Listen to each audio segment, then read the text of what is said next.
والصلاة على أهله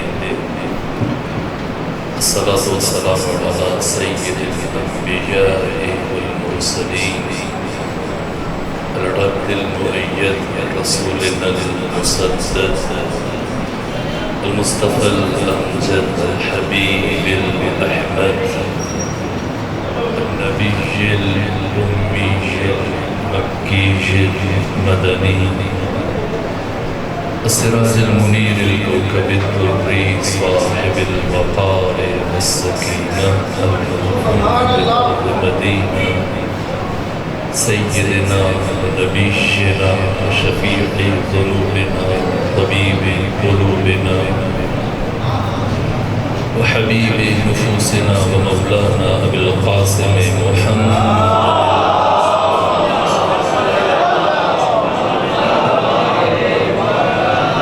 وأهل بيته الأطيبين الأطهرين الأنجبين المأسومين المظلومين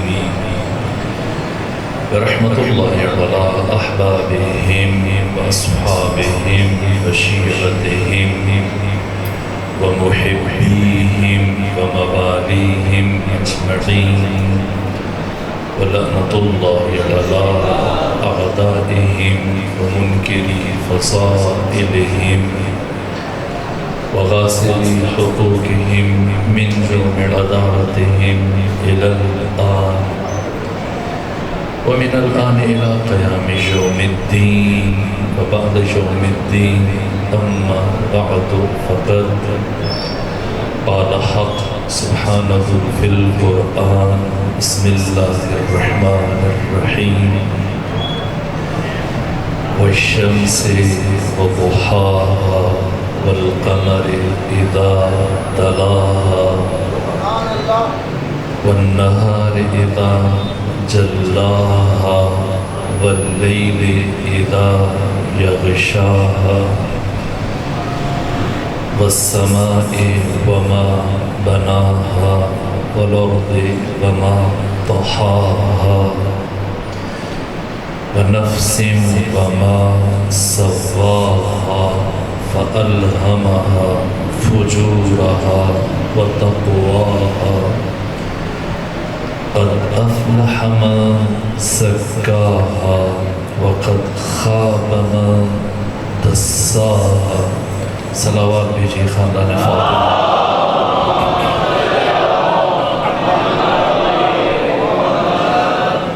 اس سے پہلے کہ میں اپنی گزارشات کا آغاز کروں التماس ہے کہ جملہ مومنین مومنات شہداء اسلام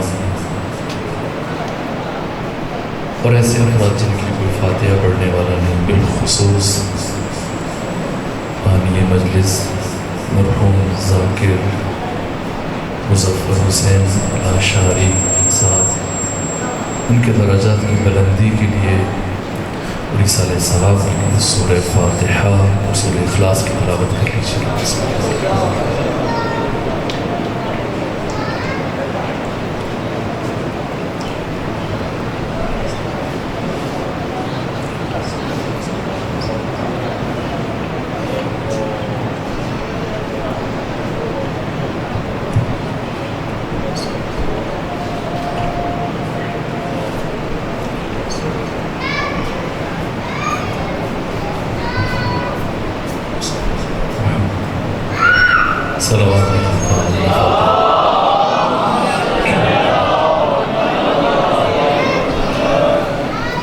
آج کی شب خاص ہے سامع ائمہ حضرت امام علی ابن موسیٰ رضا علیہ اللہ طیب الثناء کی شہادت کے ساتھ منسوب ہے یہ مجلس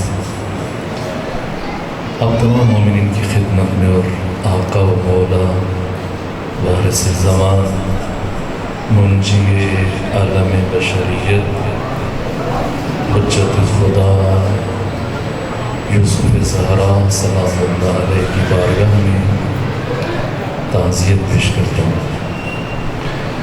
چاہوں گا کہ آپ کی خواہش کے احترام میں اس سب کی مناسبت سے میں حضرت کی سیرت کے کچھ پہلو جو آج کی نشست میں بیان کیے جا سکتے ہیں، بیان کروں گا، لیکن اس سے پہلے میں تبرکاً خود ایک قرآنی تمہید، ابھی آپ نماز مغرب و عشاء سے فارغ ہوئے اور نماز مغربین کے اختتام پر اپنے معصومین علیہ السلام کی زیارات پڑھی، جن میں سے ثامن الائمہ امام ہشتم امام علی بن موسیٰ رضا کی زیارت کا شرف آپ نے حاصل کیا۔ متعدد کلمات ہیں جو اس زیارت میں ہم پڑھتے ہیں، ہر لفظ اپنے اندر ایک کائنات رکھتا ہے۔ ایک لفظ جو آج آپ نے زیارت میں پڑھا، میں اسی نسبت سے اپنی بات کا آغاز کروں گا اور پھر حضرت کی سیرت کے وہی پہلو اس لفظ سے جو مناسبت رکھتے ہیں آگے لے کے چلیں گے۔ السلام علیک یا شمس الشموس، السلام علیک یا ایہا المدفون بارض طوس۔ یہ شمس الشموس کا جو لقب ہے، میں نے اسی مناسبت سے سورہ مبارکہ شمس کی ابتدائی 10 آیتوں کی تلاوت کا شرف حاصل کیا۔ سورہ مبارکہ شمس مکی ہے اور 15 آیتوں پر مشتمل ہے، اور 15 میں سے پہلی 7 آیتوں میں پروردگار نے 11 قسمیں اٹھائیں۔ قرآن حکیم کی 114 صورتوں میں سے 44 صورتوں کے آغاز میں قسمیں ہیں، 70 صورتیں جن میں کوئی قسم نہیں ہے، نہ وسط میں نہ آغاز میں، لیکن 44 صورتوں میں اللہ نے 118 قسمیں اٹھائیں۔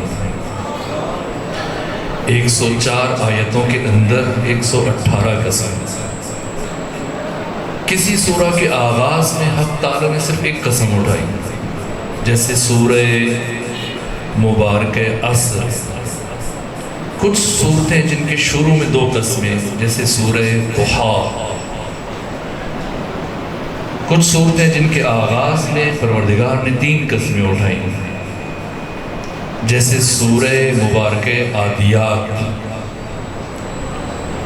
کچھ صورتیں جن کے شروع میں اللہ نے 4 قسمیں اٹھائیں، جیسے سورہ مبارکہ تین۔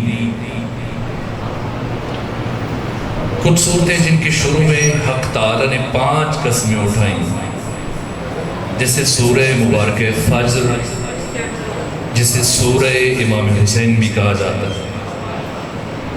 اور اس کے بعد پروردگار نے پھر اس سے زیادہ قسمیں نہیں اٹھائیں، یعنی پھر کوئی دوسرا سورہ نہیں ہے جس میں 5 سے زیادہ قسمیں اٹھائیں۔ یہ سب سے بڑی تعداد ہے، سوائے ایک مقام کے، اور وہ سورہ مبارکہ شمس ہے، جہاں پروردگار نے پیہم مسلسل بغیر وقفے کے اس سورہ کے آغاز میں کل 15 آیتیں، اور 15 میں سے پہلی 7 آیتوں میں یعنی آدھے سورہ میں پروردگار نے 11 قسمیں اٹھائیں۔ اور سب سے پہلی قسم نے فرمایا وَالشَّمْسِ وَضُحَاهَا۔ بارگاہ امام علی ابن موسیٰ رضا تک پہنچنے کے لیے بس یہ تمہیدی کلمات ہیں، اور پھر کوشش کروں گا زیادہ سے زیادہ حضرت کی شخصیت کے جو ابعاد اور پہلو اور ڈائمنشنز اور جہاد آج کی اس گفتگو میں عرض کر سکوں، میں کوشش کروں گا۔ سب سے پہلی قسم پروردگار نے سورج کی اٹھائی،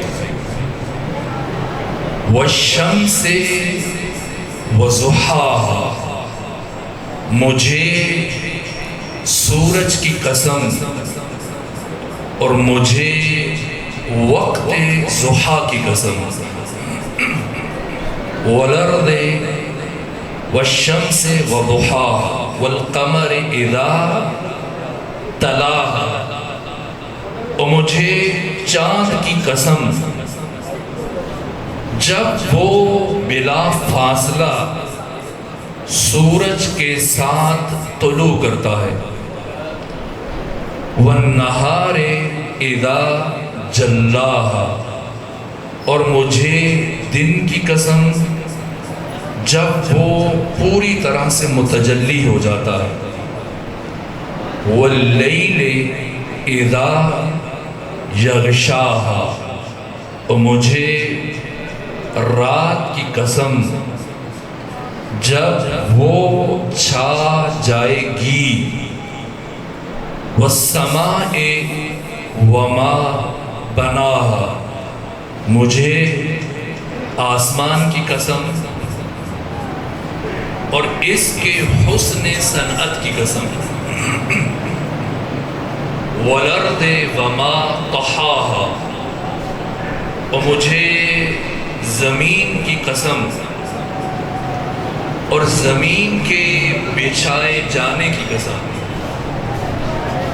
پھر 10ویں اور 11ویں قسم اٹھائی پروردگار نے، بنفس وما سواہا، مجھے نفس انسانی کی قسم اور اس کے توازن، اعتدال اور تسویہ کی قسم۔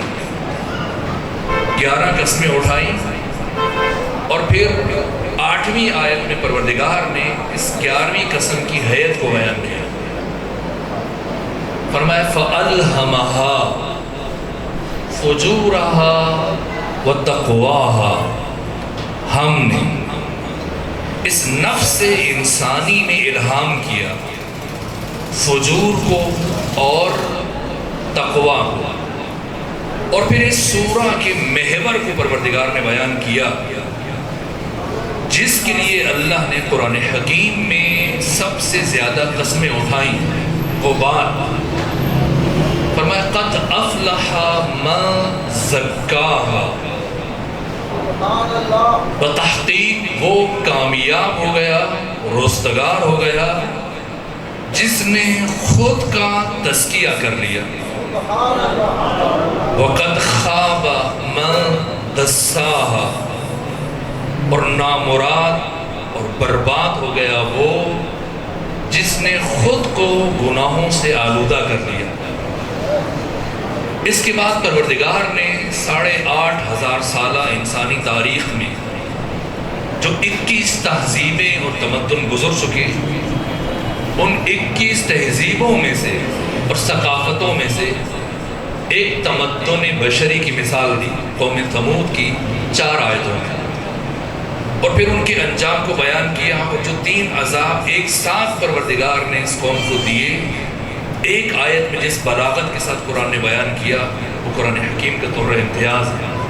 اور پھر آخری اور 15ویں آیت میں پروردگار نے قیامت تک آنے والے تمام انسانوں کو خبردار کیا اور ہوشیار کیا، یہ فرمایا کہ وَلَا يُخَافُ عُقْبَاهَا، کہ پروردگار کو کسی بھی قوم، کسی بھی تہذیب، کسی بھی تمدن، کسی بھی ثقافت کو اس انجام سے دوچار کرنے میں ذرہ برابر باک نہیں ہے، خوف نہیں ہے۔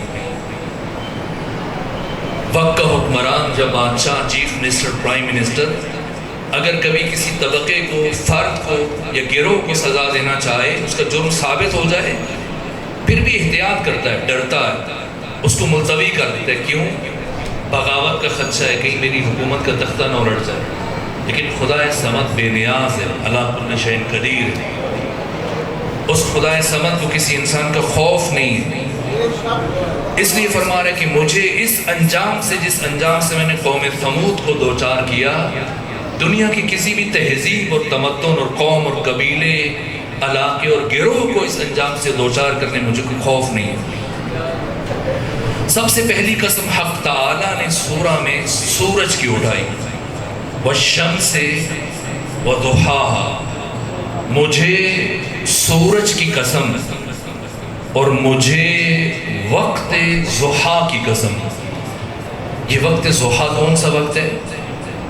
سورج کے ساتھ کچھ وقت جڑے ہوئے ہیں، ایک وقت طلوع ہے، ایک وقت غروب ہے، ایک وقت زوال ہے، اور ایک وقت ضحیٰ ہے۔ پروردگار نے سورہ میں نہ وقت طلوع کی قسم اٹھائی، نہ وقت غروب کی قسم اٹھائی، نہ وقت زوال کی، وقت ضحیٰ، وقت طلوع جب سورج کی روشنی کا ظہور شروع ہوتا ہے، آغاز ہے، اور وقت غروب آشنا ہے۔ وقت زوال جب آپ ظہر کی نماز، ضروری نہیں کہ ڈیجیٹل بٹیرا ہمیشہ آپ کے جیب میں ہو، آپ کے ہاتھ میں، کبھی آپ لاہور کے اطراف میں نکل جائیں، آپ کے پاس گھڑی نہیں ہے، موبائل سیل نہیں ہے، سیل فون نہیں ہے، تو اب کیسے پتہ چلے کہ اب نماز ظہر کا وقت ہوا یا نہیں؟ تو نماز ظہر کا وقت یہ زوال سے مشروط ہے، تو کیسے پتہ چلے کہ زوال ہوا یا نہیں؟ تو آپ ایک ڈنڈا، چھڑی، شاخص اس زمین میں گاڑیں گے، اور جب اس چھڑی کا سایہ ختم ہو جائے یا انتہائی کم ہونے کے بعد دوبارہ بڑھنا شروع ہو، یہ وقت زوال ہے۔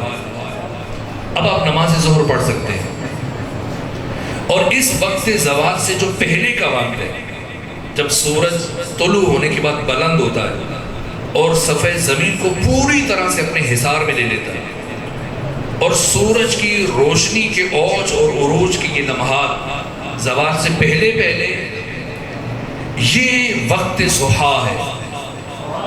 پروردگار ان لمحات کی قسم اٹھا رہے ہیں، مجھے سورج کی قسم اور مجھے وقت ضحیٰ کی قسم۔ وقت طلوع کی قسم کیوں نہیں اٹھائی؟ اس لیے کہ سورج کی روشنی تدریجی طور پر پھیل رہی ہوتی ہے اور ابھی صفحہ زمین پر چھائی نہیں ہوتی۔ وقت غروب کی قسم کیوں نہیں اٹھائی؟ اس لیے کہ سورج کی روشنی میں کمی واقع ہونا شروع ہو جاتی ہے، اور وقت زوال اس کمی کے آغاز کا وہ پہلا لمحہ ہوتا ہے۔ وقت ضحیٰ وہ اوقات اور لمحات تقریباً 2 سے 2.5 گھنٹے کے وقت ہے جس میں سورج کی روشنی پوری طرح صفحہ زمین کو اپنی گرفت میں لے لیتی ہے۔ مجھے سورج کی قسم اور مجھے وقت ضحیٰ کی قسم، والقمر اذا تلاہا، اور مجھے چاند کی قسم۔ سورج کی قسم مطلق ہے، بس میں ان 3 قسموں سے آگے نہیں بڑھوں گا۔ وقت ضحیٰ کی قسم مطلق ہے، لیکن اس سورہ میں آنے والی 11 میں سے 3 قسمیں مشروط ہیں، مقید ہیں۔ ان میں سے پہلی قسم چاند کی ہے، اور چاند کی قسم کو اللہ نے مطلق نہیں چھوڑا۔ یہ نہیں فرمایا مجھے چاند کی قسم جیسے فرمایا سورج کی قسم۔ چاند کی قسم مشروط ہے، مجھے چاند کی قسم۔ کب؟ جب وہ بلا فاصلہ سورج کے ساتھ ظاہر ہوتا ہے۔ یہ کون سا چاند ہے؟ پہلی کا، 10ویں کا، 20ویں کا، مہینے کے آخر کا؟ نہ، اس لیے کہ ابتدائی 10 دن میں چاند کافی فاصلے کے ساتھ طلوع کرتا ہے۔ چاند سورج غروب ہو جاتا ہے، کافی دیر کے بعد افق پہ ظاہر ہوتا ہے چاند۔ آخری 10 دنوں میں یہ کیفیت ہے، بیچ کے جو 10 دن ہیں ان میں یہ فاصلہ کم ہو جاتا ہے، اور وہ دن جس دن سورج کے غروب میں اور چاند کے طلوع میں کوئی فاصلہ نہیں ہوتا، یہ 14ویں کا چاند ہے۔ یعنی مجھے 14ویں کے چاند کی قسم۔ بس صرف معنی کر دوں قسموں کا، اور پھر بارگاہ رضوی میں ہم پڑھنے کی کوشش کریں۔ والشمس وضحاها والقمر اذا تلاها والنہار اذا جلاها۔ یہ دن خاص دن ہے، وہ دن جس دن سارے سورج اور چاند اپنی پوری آب و تاب کے ساتھ متجلی ہوں گے۔ جب قرآن ایک حقیقت عظمیٰ کی طرف اشارہ کر رہا ہے جس کے بیان کے لیے آج فرصت نہیں۔ واللیل اذا یغشاها، اور 11 قسموں میں سے یہ تیسری قسم ہے لیل کی، جو مطلق نہیں ہے، مقید ہے اور مشروط ہے، اور 11 قسموں میں سے یہ واحد قسم ہے جس کے ساتھ پروردگار مستقبل کی بات کر رہا ہے۔ باقی 10 قسموں کے ساتھ اللہ حال کی بات کر رہا ہے۔ اس کا مطلب خاص رات ہے۔ مجھے رات کی قسم جب وہ چھا جائے گی، اور پھر باقی قسمیں جن کا میں نے معنی اجمالی طور پہ کیا، لیکن سوال یہ کہ ان 11 قسموں کا پروردگار جو بات کہہ رہا ہے، جو سورہ کا محور ہے، قد افلح من زکاہا، تزکیہ انسانی، زکا یزکی، تزکیہ، زکوٰۃ کا لفظ جو خطبہ سیدہ میں بھی بیان ہوا بار بار، اس کا مطلب نمو ہے، نشو، کمال کی طرف سفر کا آغاز، پستی سے بلندی کی طرف سفر کی آغاز، اس کا نام ہے زکا، یزکی، زکی، تزکیہ، زکوٰۃ، سب ایک خاندان کے الفاظ ہیں۔ یعنی پروردگار اس سورہ میں کمال انسانی کی بات کر رہا ہے۔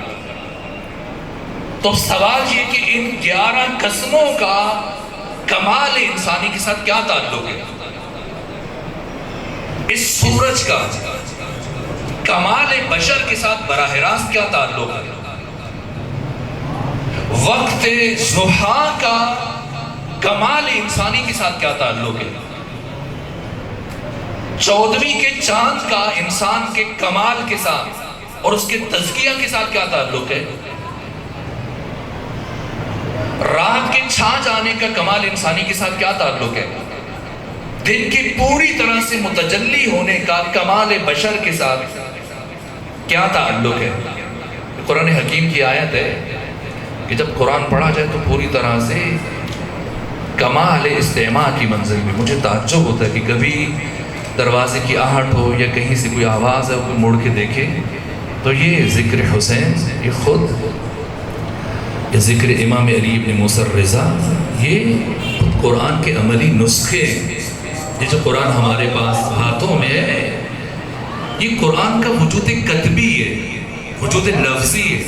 حقیقت قرآن، خود روح قرآن اور اصل قرآن معصومین علیہ السلام کی شخصیت ہے۔ اگر قرآن صامت کی تلاوت میں یہ امکان نہیں ہے، گنجائش نہیں ہے کہ انسان پلٹ کر ادھر ادھر دیکھے، تو جب قرآن ناطق کی تلاوت ہو رہی ہے، ان کی معرفت، جب ان کا ذکر ہو رہا ہو تو بھی دیکھنا میرے خیال میں نامناسب، ناراض ہو کہ صلوات بھیجیے خاندان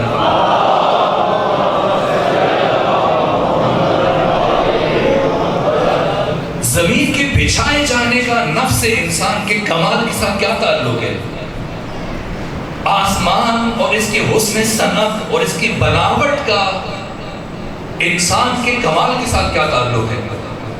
تو یہ اور پھر ان قسموں کا باہمی رابط یہ ہمیں مجبور کرتا ہے کہ ہم ظاہر سے نکل کر قرآن کے باطن کی طرف سفر کریں، اور جس ہستی پر قرآن اترا، حقیقت محمدی صلی اللہ علیہ وآلہ وسلم، اس قرآن کے تعارف میں جو آقا نے بیان فرمایا، اِذَا الْتَبَسَتْ عَلَيْكُمُ الْفِتَنُ، اے مسلمانوں جب تم فتنوں اور مشکلات اور حوادث کی موجوں میں الجھ جاؤ، كَقِطَعِ اللَّيْلِ الْمُظْلِمِ، جیسے سیاہ تاریک رات ہوتی ہے، فَعَلَيْكُمْ بِالْقُرْآنِ، تو ادھر ادھر دائیں بائیں کسی اور کے پاس جانے کی ضرورت نہیں ہے، تم پر واجب ہے کہ قرآن حکیم کے دامن میں پناہ لے لو۔ فَإِنَّهُ شَافِعٌ مُشَفَّعٌ، یہ قرآن ایسی شفاعت کرنے والا ہے جس کی شفاعت پذیرفتہ ہے۔ ماہر مصدق، من جعلہ امامہ، جس نے قرآن کو امام بنایا اور قرآن کے پیچھے چلا، قادہ الی الجنہ، یہ قرآن اس کی قیادت اور سیادت اور رہبری کرتے اسے جنت تک لے جائے گا۔ ومن جعلہ خلفہ، جس نے اس قرآن کو پس پش ڈال دیا، ساقہ الی النار، یہ قرآن اسے دھکیلتا ہوا جہنم تک لے جائے گا۔ اور پھر اسی کے تعارف میں آگے بڑھتے ہوئے ختمی مرتبہ نے کیا فرمایا؟ لہو ظہر و بطن، اس قرآن کا ایک ظاہر ہے اور اس قرآن کا ایک باطن ہے۔ ظاہرہ انیق، اس کا ظاہر بہت خوشنما ہے، وَبَاطِنُهُ عَمِيقٌ، اور اس کا باطن بہت گہرا ہے۔ اگر ہم ظاہر قرآن تک رکے رہے تو کبھی ان قسموں کا ربط نہیں معلوم کر پائیں گے، اور وہ ایک مطلب جس کے لیے اللہ نے پیغام مسلسل 11 قسمیں اٹھائیں، ہمیں سمجھ نہیں آئے گا کہ اس ایک بات کے ساتھ ان 11 قسموں کا ربط کیا ہے، جب تک ہم ظاہر سے باطن قرآن کا سفر طے نہ کریں۔ شواہد التنزیل میں امام حسکانی نے اور ابو جعفر یعقوب کلینی نے اصول کافی میں امام صادق سے یہ روایت بیان کی ہے اور باقی کتابوں میں، کہ سورہ مبارکہ شمس میں سورج سے مراد کیا ہے، اور سورہ مبارکہ شمس میں ضحیٰ سے مراد کیا ہے، اور سورہ مبارکہ شمس میں چاند سے مراد کیا ہے۔ چونکہ میں اس سے آگے نہیں بڑھوں گا اس لیے میں یہیں پہ رک رہا ہوں۔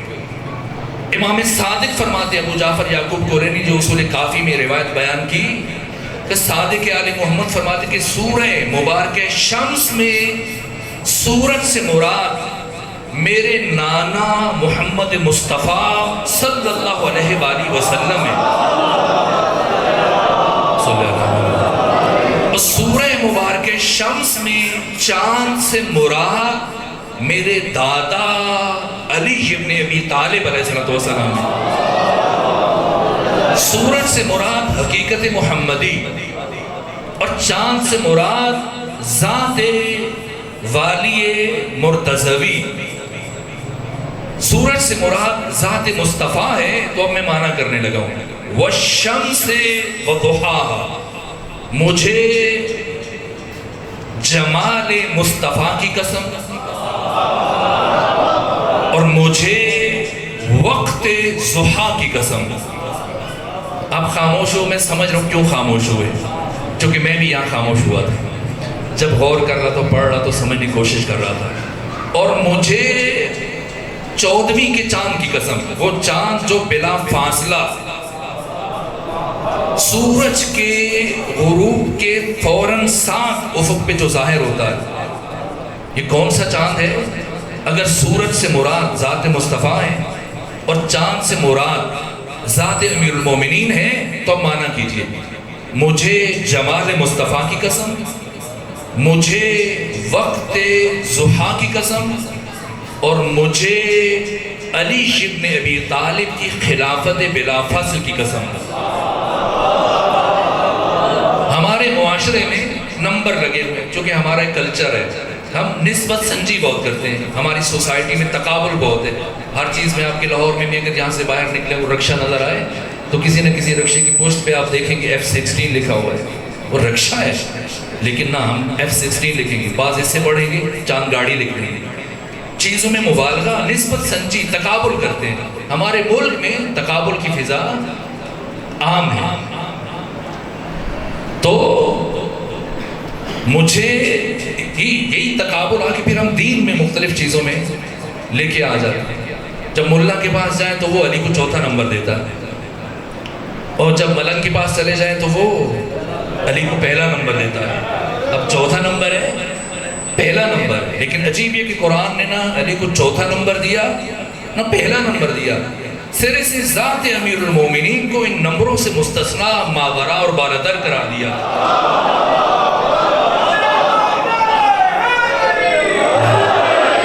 یعنی نمبر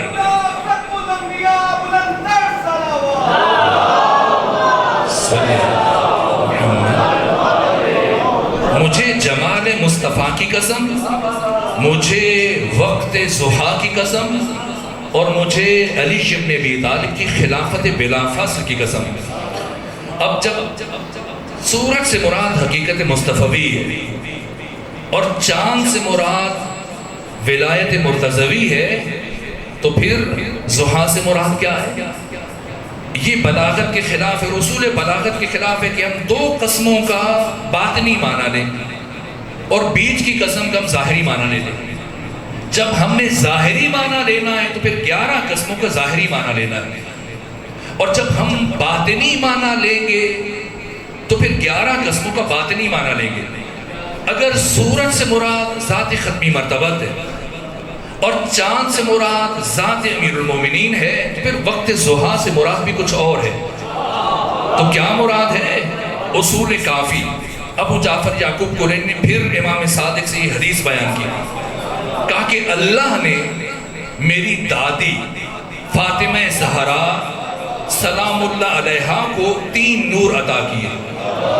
ایک نور سفید، ایک نور سرخ اور ایک نور زرد. کہا کہ نور زرد یہ وقت طلوع ظاہر ہوتا ہے، اور یہ نور نبوت اور رسالت ہے، اور نور سرخ یہ ہنگام غروب ظاہر ہوتا ہے، اور یہ نور امامت و ولایت ہے، اور نور سفید یہ وقت ضحیٰ ظاہر ہوتا ہے، اور یہ نور عصمت و طہارت ہے، اور یہ نور خاص ہے میری جدہ طاہرہ فاطمہ زہرا سلام اللہ علیہا کے ساتھ. اور اللہ نے اس نور کو نور نبوت اور نور امامت کے درمیان اس لیے رکھا کہ اگر اس نور کو درمیان سے ہٹا دیا جائے تو نہ نور نبوت بچتا ہے نہ نور امامت بچتا ہے. مجھے جمال مصطفیٰ کی قسم، مجھے ذات فاطمہ کی قسم، مجھے علی ابن ابی طالب کی خلافت بلا فصل کی قسم، ختمی مرتبت کو پروردگار نے سورہ میں سورج سے تشبیہ دی، اور ذات امیر المومنین کو پروردگار نے اس سورہ میں چاند سے تشبیہ دی. علی چاند ہے، پیغمبر سورج ہے. کیوں ختمی مرتبت کو سورج سے تشبیہ دی؟ کیوں علی کو چاند سے تشبیہ دی؟ اس لیے کہ ذات خدا اور حقیقت محمدی کے درمیان ملک و غیر ملک، کوئی بھی انسانی غیر انسانی، کوئی بھی کسی فرشتے کا یا کسی بھی اور مخلوق کا فاصلہ سرے سے متصور نہیں ہے. یہ فیض اول ہے، علت اول، صادر اول، ذات ختمی مرتبت حقیقت محمدی اور ذات خدا کے درمیان کوئی اور واسطہ نہیں ہے، جو کہ کسب فیض اور نور معرفت اور تمام انوار حقیقت محمدی نے براہ راست بارگاہ احدیت سے استفادہ کی اور آپ کو القاء ہوئے، اور کوئی انسان اور کوئی بھی دوسرا فرد، بشر، فرشتہ، انسان بیچ میں وسیلہ نہیں بنا. اس لیے آقا کی ذات کو پروردگار نے سورج کے ساتھ تشبیہ دی، جو اپنے نور میں تمام انسانوں کے درمیان مستقل ہے. اور ذات امیر المومنین کو پروردگار نے چاند کے ساتھ تشبیہ دی. حقیقت محمدی اور حقیقت علوی میں ذرہ برابر فرق نہیں ہے.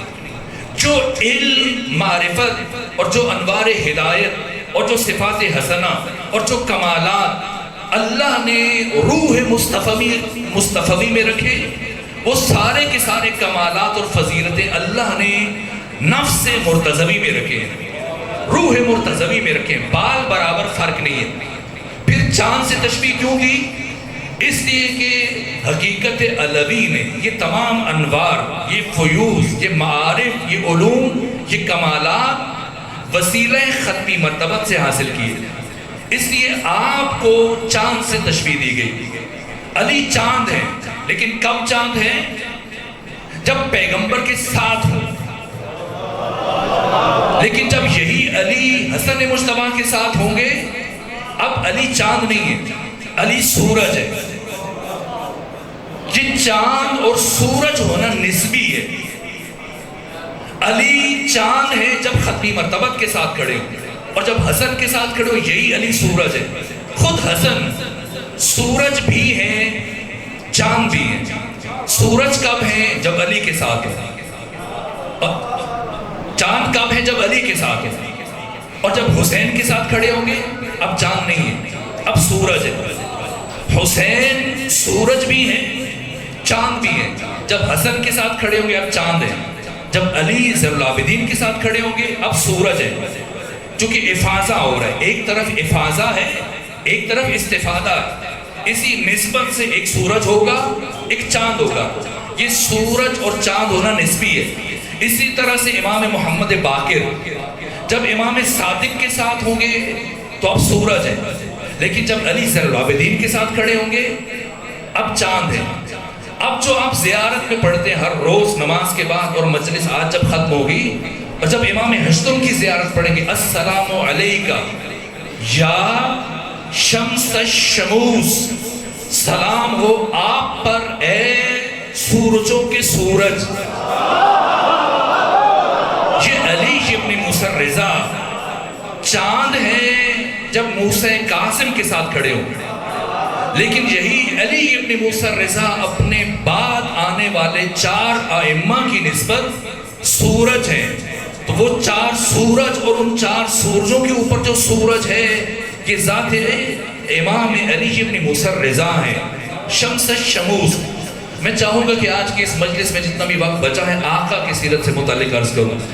اور عجیب ہے 148 ہجری میں 15 شوال یا 25 شوال امام صادق کی شہادت ہو رہی ہے، اور وقت شہادت جو آپ کی زبان پر آخری کلمات ہیں، آخری الفاظ ہیں، اپنے فرزند امام موسیٰ کاظم کا ہاتھ اپنے ہاتھ میں لیا کہ موسیٰ کاظم میں اپنے دل میں ایک حسرت لے کے جا رہا ہوں، کاش کہ میں عالم آل محمد کی زیارت کر کے دنیا سے جاتا.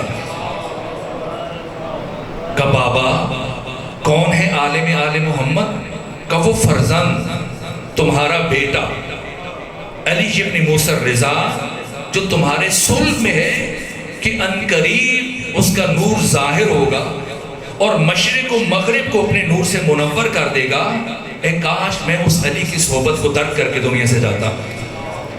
15 دن کا فاصلہ ہے دادا اور پوتے کے درمیان یا 25 دن کا فاصلہ ہے.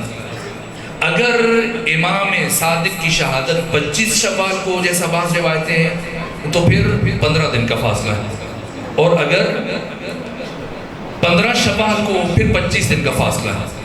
عالم آل محمد یہ وہ لقب ہے جو خود امام صادق علیہ السلام نے امام علی ابن موسیٰ الرضا علیہ السلام کے لیے بیان کیا. 148 ہجری جو سال شہادت ہے امام صادق کا، یہی سال میلاد ہے امام علی ابن موسیٰ الرضا کا. 25 یا 15 دن کا وقفہ ہے. اس کے بعد پھر 35 سال امام نائب امام کی حیثیت سے گزارے. یہ 35 سال بہت اہم ہے، لیکن وقت جس تیزی سے گزر رہا ہے میں اس سے زیادہ بیان نہیں کر پاؤں گا. ان 35 سالوں میں سے بالخصوص امام موسیٰ کاظم کی زندگی کا بڑا حصہ قید اور نظر بندی میں گزر گیا. بالخصوص 16 سال مسلسل امام نے قید میں گزارے.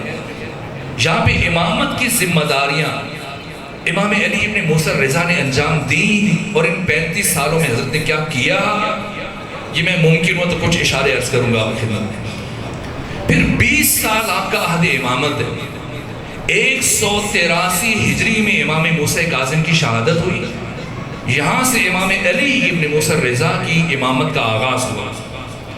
10 سال ہارون الرشید کے زمانے میں آپ کی امامت ہے. 5 سال امین بن ہارون کے زمانے میں آپ کا عہد امامت ہے، اور 5 سال مامون بن ہارون کے زمانے میں آپ کا عہد امامت ہے. ہارون الرشید نے 23 سال 3 مہینے حکومت کی، یعنی 170 ہجری سے اس کی حکومت شروع ہوئی اور 193 ہجری میں اس کی موت ہوئی.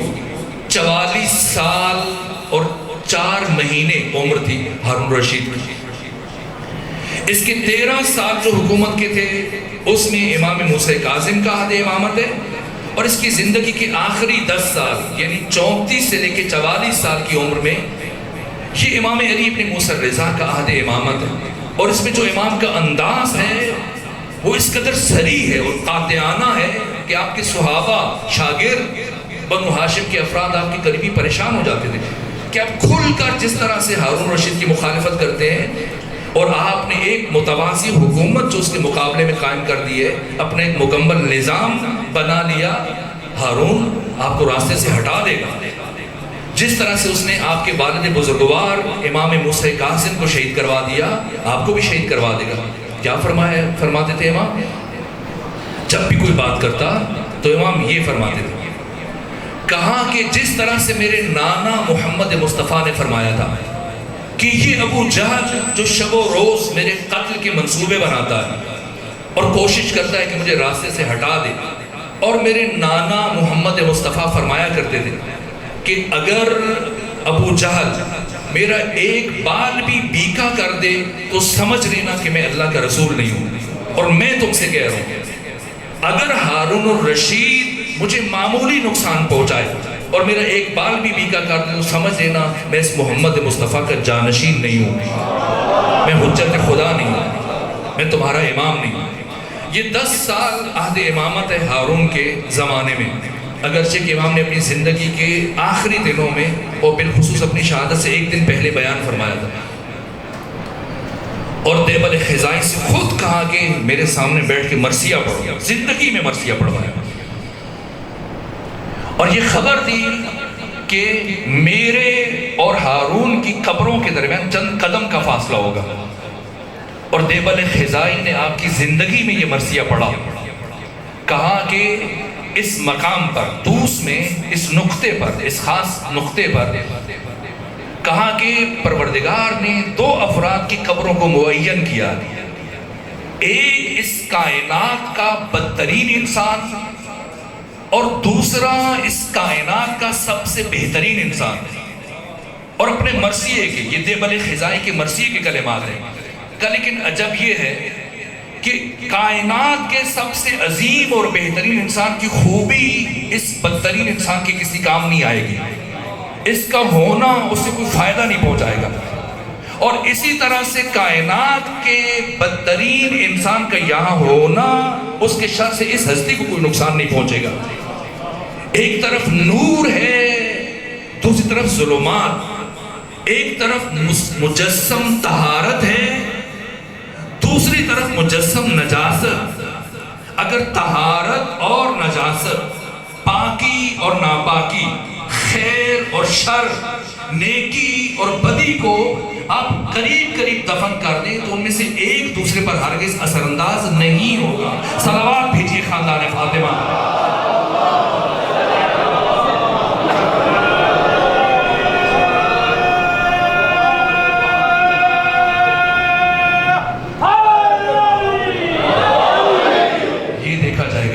جانے والا دنیا سے کس حال میں گیا.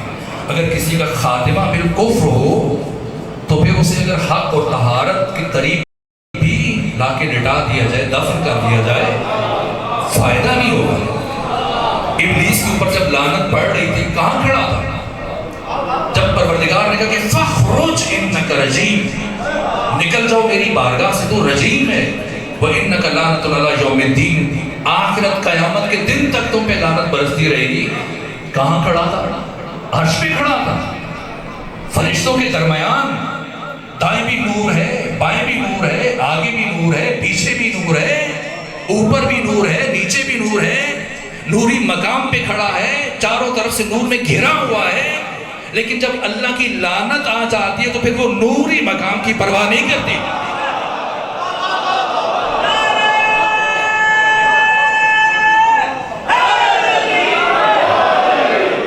یہ 10 سال ہارون الرشید کے زمانے میں یہ امام کا عہد امامت.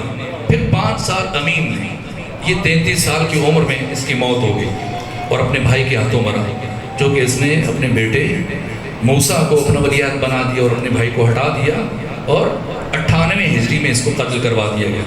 2 طرح کی روایات ہیں کہ کشتی میں یہ ارسما کے ساتھ بیٹھا تھا اور پھر اس کو پانی میں نابود ہوا, دوسرا قتل کیا گیا. پھر 98 ہجری سے لے کر 203 ہجری تک یہ 5 سال امام علی ابن موسیٰ رضا نے مامون اور رشید کے دور میں گزارے. اور یہ جو 20 سال آپ کا عہد امامت ہے, اس میں سے 17 سال آقا نے مدینہ میں گزارے اور 3 سال آقا نے خراسان میں گزارے. اور جب خراسان آئے تو دوبارہ پھر مدینہ تشریف نہیں لے گئے اور یہیں پر حضرت کی شہادت ہوئی. یہ 3 سال ولی عہد مملکت کی حیثیت سے. اور بس میں اسی کی طرف اشارہ کروں گا اور پھر جو بیانات میں عرض کر سکا. پہلے 2 سال کو تعرض نہیں کیا مامون الرشید نے امام سے, الجھا ہوا تھا, حالات کو کنٹرول کر رہا تھا. لیکن اب پچھلے 7 ائمہ کی محنت تھی, مسلسل محنت تھی.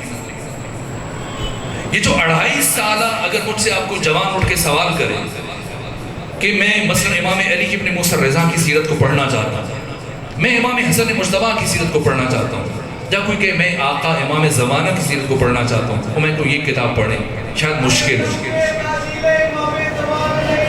صلی اللہ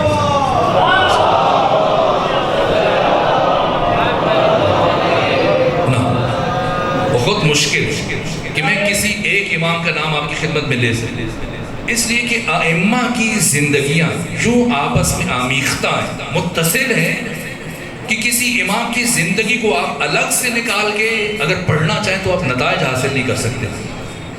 ہر امام کی زندگی دوسرے ائمہ کی زندگی کے لیے ناگزیر تتمہ اور تکملہ ہے. یہ پچھلے 7 ائمہ کی محنتوں کا تسلسل ہے. اب وقت کی کمی ہے ورنہ میں ایک ایک اشارہ دے کے اس نوبت تک جوانوں کا ذہن لے آتا کہ کیسے، جبکہ آپ کے والد بزرگوار کو اسی مامون کا باپ 16 سال زندان میں رکھتا ہے، تو کیا مامون بدل گیا ہے؟ کیوں امام علی ابن موسیٰ رضا کو پہلے خلافت کی پیشکش کر رہے ہیں، اور جب امام نے یہ کہا کہ اگر اللہ نے یہ منصب تمہیں سپرد کیا تو تمہیں حق حاصل نہیں ہے کہ جو منصب تمہیں دیا گیا تم اپنے غیر کو دے دو، اور اگر تمہیں اللہ کی طرف سے یہ منصب نہیں ملا تو جو چیز تمہاری ہے ہی نہیں تو دوسرے کو دینے کا کیسے سزاوار ہے؟ آخر کیوں مامون مجبور ہوا؟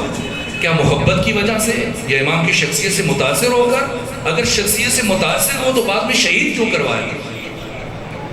یہ مامون کی مجبوری تھی کہ امام کو خلافت کی پیشنہاد کرے، یا خلافت کے بعد ان 3 بر اعظموں میں جو سب سے بڑا منصب اور عہدہ ہے، تمام اسلامی دنیا کی دوسری بڑی شخصیت ظاہری اعتبار سے ولی عہد مملکت، یہ اتنا بڑا عہدہ اٹھا کر امام علی ابن موسیٰ رضا کے سپرد کرے؟ کیوں؟ یہ پچھلے 7 ائمہ کی مسلسل محنت ہے. ان 11 ائمہ نے ایک دن تو بجائے خود ایک لمحے کے لیے بھی کار امامت کو رکنے نہیں دیا. مولا متقیان نے کیا کیا، اور پھر یہ شمع ہدایت کس کیفیت میں امام حسن کے سپرد کی، اور امام حسن کے 9.5 سال امامت کے آپ نے کیا کیا، پھر امام حسین نے 10.5 سالوں میں کیا کیا، پھر امام علی زین العابدین نے 35 سال. آخر کیا ہوا؟ کوئی انسان سوچ سکتا ہے کہ بنو امیہ کی اتنی مضبوط حکومت اتنی کمزور ہو جائے گی کہ ایک دم سے گر جائے گی، نابود ہو جائے گی؟ یہ کام کس نے کیا ہے؟ یہ امام حسین کی مجاہد فرزند امام مجاہد امام علی زین العابدین نے یہ کام کیا. اور کیسے کیا؟ دنیا حیران ہے. کبھی میں اس پہ بات کروں گا انشاءاللہ العزیز. اور پھر امام باقر اور امام صادق، ان باپ اور بیٹے نے مل کر دنیا میں سب سے بڑی عظیم دانشگاہ اور یونیورسٹی کی بنیاد رکھی. پچھلے 4 ائمہ تشیع کو مکتب کے طور پہ نہیں پہچانوا پائے تھے حالات کی وجہ سے. پہلی مرتبہ امام باقر اور بالخصوص آپ کے فرزند امام صادق نے تشیع کو، مکتب اہل بیت کو پوری دنیا میں بالخصوص اسلامی دنیا میں ایک مکتب اور نظام کے طور پہ پہچانوایا. آخر کیوں ہارون مجبور ہو گیا کہ امام موسیٰ قاسم کو 16 سال زندان میں رکھے؟ وہ دیکھ رہا ہے کہ تشیع اسلامی دنیا میں جو ابھرتی ہوئی طاقت ہے، لیکن امام موسیٰ قاسم نے زندان میں رہ کے جس طرح سے رسوا کیا، یعنی ہارون الرشید کو اپنا وجود بے معنی نظر آنے لگ گیا. میں حیران ہوتا ہوں امام کا جو انداز ہدایت ہے، قدم قدم پر 20 بلکہ سینکڑوں واقعات ہیں جو میری نگاہ میں جس انداز سے امام موسیٰ قاسم نے امامت کا فریضہ انجام دیا. تنگ اور تاریخ سلاخوں کے پیچھے مسلسل ہر روز آپ کے کردار کی روشنی پوری دنیا میں جس طرح سے پھیل رہی ہے. دشمن کے جرنیل، سپاہی، خواص، زندان بان، داروغہ زندان آپ کے عمل سے، سیرت اور کردار سے جس طرح سے متاثر ہو رہے، اور آپ کے شاگرد جو پوری اسلامی دنیا میں پھیلے ہوئے ہیں، یہاں تک کہ آپ کا ایک شاگرد جسے دنیا بظاہر ہم بھی کہتے ہیں دیوانہ ہے، بولول، یہ بیلول عارف ہے، مفسر قرآن ہے، یہ امام موسیٰ قاسم کے صاحب اسرار صحابی اور شاگرد ہیں جن کو امام اپنے خاص راز منتقل کرتے تھے. ہر صحابی صاحب راز نہیں ہوتا ہے. جیسا ختمی مرتبت کی بارگاہ میں جناب حذیفہ ہے، جناب مقداد بن اسود ہیں، جناب سلمان فارسی ہیں، ان کا مقام باقی صحابہ سے بہت بلند ہے۔ جناب مقداد بن اسود سے متعلق ختمی مرتبت فرماتے ہیں کہ مقداد کا مقام میرے باقی تمام صحابہ میں وہ ہے جو حروف تہجی کے درمیان الف کا ہوتا ہے۔ اسی طرح سے امام موسیٰ کاظم کے اصحاب میں سے خود جناب بہلول دانا، بہلول عارف، بہلول مفسر، محدث، فقیہ، یہ بہلول کس طرح قدم قدم پہ ہارون رشید کو رسوا کرتا تھا۔ وہ ہارون جو امام کے ساتھ مقابلہ کر رہا تھا، لیکن امام کے مکتب کا ایک شاگرد اور صحابی کس طرح سے ہر روز، میں جب یہ واقعہ دیکھتا ہوں تو خود ایک عجیب کیفیت مجھ پہ طاری ہوتی ہے۔ یہ بہلول ایک دن جب سارے گورنر، سفیر، خواص بیٹھے اور بہلول کو بھی بٹھایا ہوا اپنا دل بہلانے کے لیے ہارون رشید نے، امام موسیٰ کاظم کی شاگرد ایسی باتوں میں جوش میں آ کر، جو کہ اپنے آپ کو کبھی انسان بہت خوبصورت لگنے لگ جاتا ہے، اور امیر المومنین فرماتے ہیں کہ جب کوئی خود کو خوبصورت لگنے لگ جائے اور اچھا لگنے لگ جائے تو بہت جلد وہ دوسروں کو ناپسند ہو جاتا ہے۔ تو جوش میں آ کے پوچھا کہ اے بہلول بتائیے، آپ کی نگاہ میں اگر میری قیمت لگائی جائے تو کیا قیمت ہوگی؟ تو ہارون سوچ رہا تھا شاید یہ کہیں گے کہ پوری دنیا سے زیادہ آپ کا وجود قیمتی ہے اور آپ بہت بڑی ہستی ہیں۔ تو بہلول نے ایک دفعہ ہارون کی قامت کی طرف نگاہ ڈالی کہ اگر مجھ سے پوچھو تو تمہاری قیمت 1,00,000 درہم ہے۔ یہ ہنس پڑا کہ پہلے میں کبھی شک کرتا تھا کہ تم پاگل ہو، دیوانے ہو یا جان بوجھ کے ایسا کرتے ہو، لیکن آج مجھے یقین ہو گیا کہ تم سچ میں پاگل ہو۔ کہ کیوں؟ کہ یہ جو 1,00,000 درہم تو کہہ رہا ہے، یہ تو صرف میری اس خلعت کی قیمت ہے، یہ پوشاک، یہ جو میں نے پہن رکھی ہے، صرف اس کی قیمت 1,00,000 ہے۔ ہاں تو بہلول مسکرائے، کہا میں بھی اسی کی کہہ رہا ہوں، ورنہ تمہاری اگر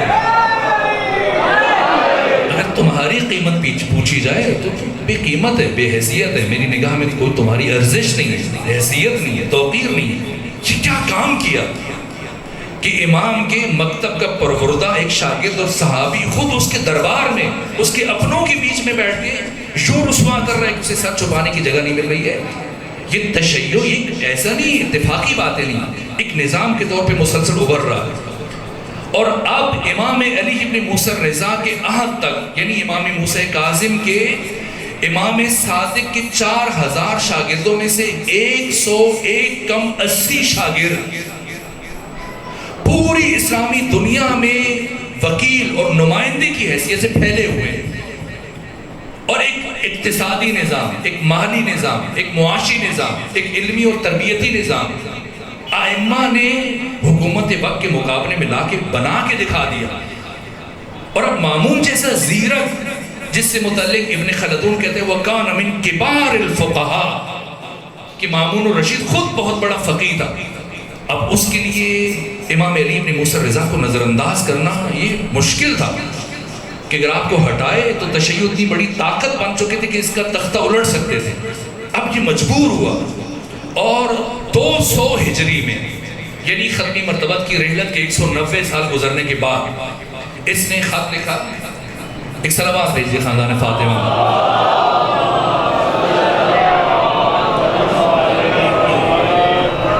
خط لکھا امام کو، یعنی 2 سال جب مکمل کیے، کہا کہ فرزند رسول میں چاہتا ہوں کہ آپ نیشاپور تشریف لائیں، خراسان تشریف لائیں، اور آ کر یہ حکومت سنبھالیں۔ دیکھیں وقت تو ختم ہو چکا، اور میری گفتگو ابھی شروع ہو رہی، میں تو آپ کی اجازت سے چند منٹ میں، تاکہ سیرت کے کچھ پہلو بیان ہو سکے۔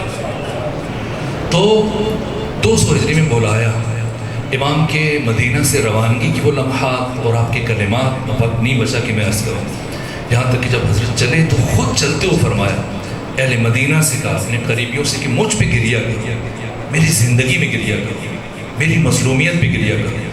اور آقا کی مظلومیت کیا ہے کوشش کروں گا کچھ نمونے آپ کی خدمت میں عرض کروں۔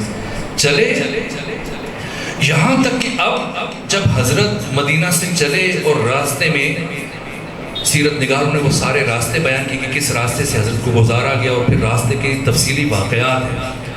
جب حضرت کی سواری نیشاپور پہنچی اور نیشاپور کے بازار میں حضرت کی سواری داخل ہوئی تو المامون جو مولانا شبلی نعمانی نے لکھی اردو زبان میں آپ کے پاس موجود ہے، باقی سیرت اور تاریخی کتابوں میں ہزاروں افراد ایک جمع غفیر ہے جو امام کے استقبال کی جنہیں اطلاع مل چکی ہے، اور 100 اونٹ تھے جن کے اوپر ایک جیسے محمل تھے، اور امام کو ان میں سے ایک میں سوار کیا گیا تھا تاکہ پتہ نہ چلے اور کوئی ایسا دشمن آپ کو شہید کرنے کی کوشش نہ کرے۔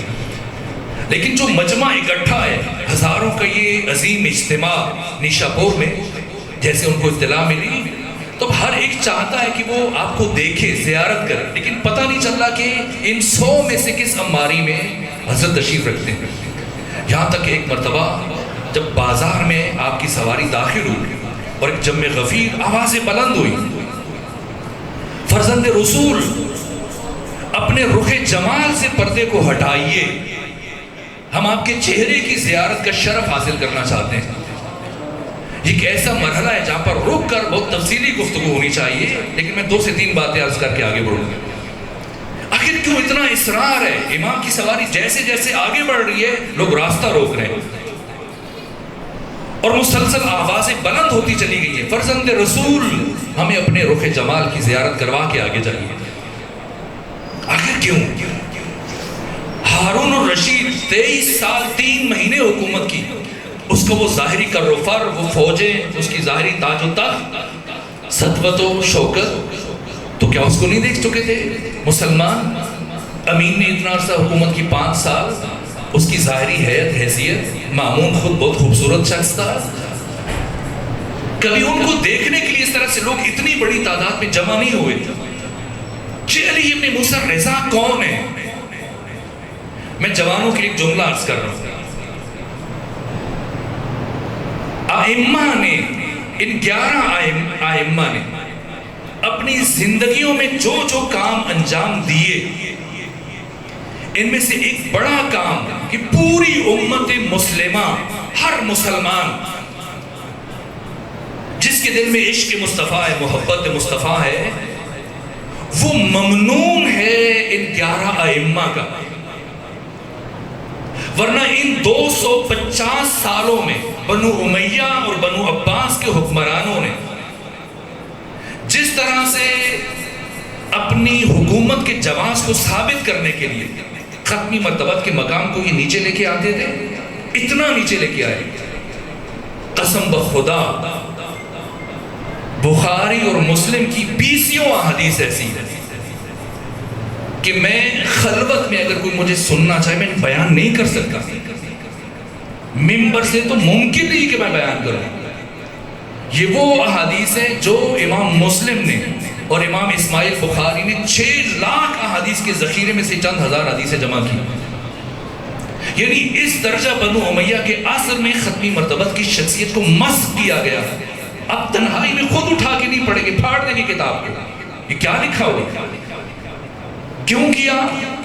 اس لیے تاکہ ہم پہ عوام مسلمان اعتراض نہ کر سکیں کہ وہ محمد مصطفیٰ اس عظمت کردار کا حامل ذات اور تو ان کی مسند پہ آ رہا میں ان کا خلیفہ ہوں، یہ بہت المشرکین کیوں ہے؟ اس فاصلے کو کم کرنے کے لیے اپنے لیے فضائل گھڑوائے اور ختمی مرتبت کو نیچے لے گیا۔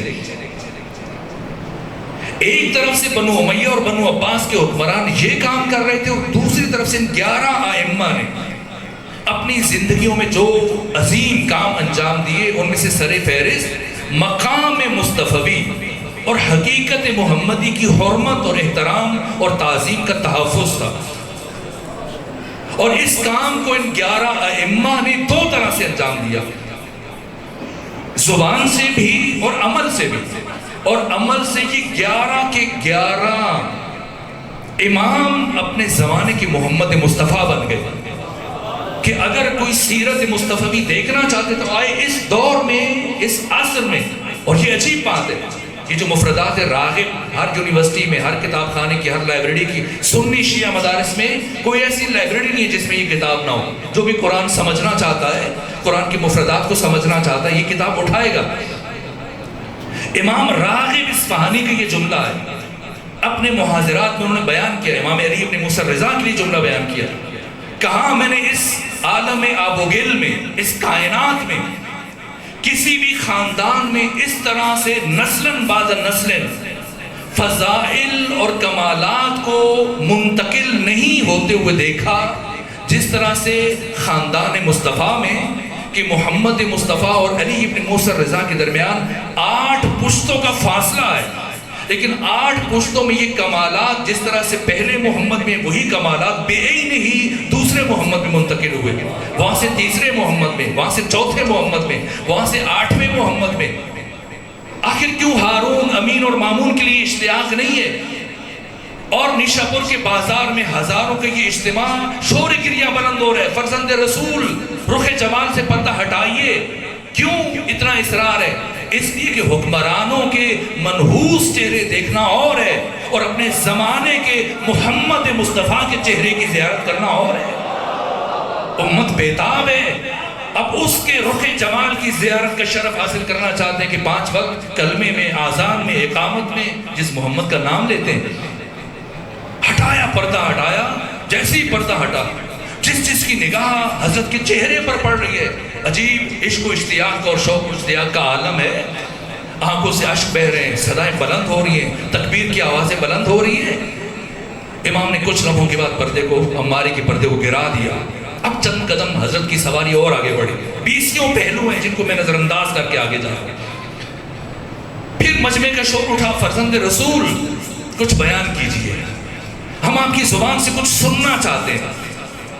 اب عماری کا پردہ ہٹا اور لبھائے امام علی ابن موسیٰ رضا میں جنبش پیدا ہو گئی اور فرمایا، سنو، مجھ سے میرے بابا موسیٰ کاظم نے، ان سے ان کے بابا جعفر صادق نے، ان سے ان کے بابا محمد باقر نے، ان سے ان کے بابا علی زین العابدین نے، ان سے ان کے بابا حسین ابن علی نے، ان سے ان کے بھائی حسن مجتبیٰ نے، ان سے ان کے بابا علی ابن ابی طالب نے، ان سے پیغمبر گرامی اسلام نے، ان سے اللہ نے یہ فرمایا۔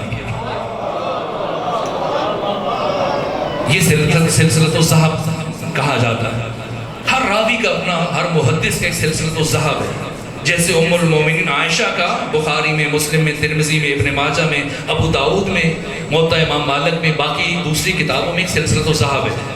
اگر ام المومنین عائشہ سے 50 افراد، 100 افراد، 200 افراد نے ایک روایت نقل کی ہے، کسی کی وہ حیثیت نہیں ہے۔ اگر ان کا بھانجا عروہ بن زبیر ان سے حدیث لے گا، اس حدیث کو بہت اہم مانا جائے گا، یہ مستند ہے۔ آگے عروہ بن زبیر سے اگر 500 افراد نے روایت نقل کی، یہی ہے، اس کی وہ حیثیت نہیں ہے جو محمد بن مسلم ابن شہاب زہری نے نقل کی۔ اسے ام المومن عائشہ کا سلسلۃ الذہب کہا جاتا ہے۔ اس طرح سے باقی محدثین، یہ سلسلۃ الذہب جو امام علی ابن موسیٰ رضا نے بیان کیا، وازن کریں گے سواد اعظم اور جمہور کے ائمہ اربعہ، امام ابو حنیفہ، امام مالک، امام احمد ابن حنبل۔ یہ امام احمد ابن حنبل جن کی عمر امام موسیٰ کاظم علیہ السلام کی شہادت اور امام علی ابن موسیٰ رضا کی امامت کے آغاز کے وقت 19 سال، اور جب امام کی سواری نیشاپور میں داخل ہوئی، امام احمد ابن حنبل کی عمر 36 سال ہے، اور امام علی ابن موسیٰ رضا کی شہادت کے وقت ان کی عمر 39 سال ہے۔ یہ برابر نیشاپور میں بھی آتے تھے، مدینہ بھی امام سے قسم فیض کرتے تھے۔ ایک جملہ اس سلسلۃ الذہب سے متعلق جو امام احمد ابن حنبل نے بیان کیا، کیا کہا؟ کہا کہ جس خوبصورت انداز میں امام علی ابن موسیٰ رضا خود سے خدا تک پہنچے، اگر یہ خوبصورت نام کون کہہ رہا ہے؟ امام احمد ابن حنبل۔ اگر یہ نام جو سلسلہ سند میں علی ابن موسیٰ رضا نے ذکر کیے اور جس خوبصورت انداز سے خود سے خدا تک پہنچے ہیں، اگر ان ناموں کو اسی طرح سے کسی پاگل اور دیوانی کے اوپر دم کر دیا جائے تو اسے شفا حاصل ہو جائے۔ سوال یہ ہے کہ امام علی ابن موسیٰ رضا کیوں یہ سلسلہ سند بیان کر رہے ہیں؟ لوگوں نے کہا کچھ سنا دیں، کوئی فرمان سنا دیں۔ یہ خود سے لے کر خدا تک یہ سارا سلسلہ کیوں بیان کیا؟ تاکہ دنیا سمجھ لے، کوئی یہ نہ سوچے کہ یہ حدیث علی ابن موسیٰ رضا نے کسی محدث سے سن کے آگے بیان کر دیا نہ، محدث سے سن کر حدیث بیان کرنا اور ہے، اور خود سے خدا تک جس انداز میں گئے اس حقیقت کو اظہار فرمایا کہ خبردار ہم 14 کو کسی دنیاوی مکتب کا فارغ التحصیل نہ سمجھنا، ہم 14 کے 14 شاگرد خدا ہیں، ہمارا معلم، ہمارا استاد، ہمارا مرشد صرف اور صرف خدا ہے، اور پہلے محمد سے لے کے آخری محمد تک ہم 14 کے 14 مدرسہ الہیہ کے فارغ التحصیل ہیں۔ اور پھر کیوں سلسلہ سند ذکر کیا؟ دنیا کو متوجہ کیا، کہا کہ باقی جتنی بھی روایتوں کے ہزاروں سلسلے ہیں ان سارے سلسلوں کو اٹھاؤ، اور جو سلسلہ آج میں نیشا پور کے بازار میں اس ہزاروں کے اجتماع کے سامنے بیان کر کے جا رہا ہوں، ان دونوں کا کمپیریزن کر لینا، تقابل کر لینا۔ دنیا کے ہزاروں حدیث کے سلسلے جنہیں روات اور محدثین نے بیان کیا، ان میں سے کوئی ایک معصوم تلاش کر کے دکھا دینا، اور جو میں سلسلہ ذکر کر کے جا رہا ہوں اس میں کسی ایک غیر معصوم کو دکھا دینا۔ تو اب یہ امت کی مرضی ہے کہ دین اور حدیث کس سلسلے سے لیتے ہیں، اس سلسلے سے جس میں ایک بھی معصوم نہیں ہے، یا اس سلسلے سے جس میں سارے کے سارے معصوم ہیں۔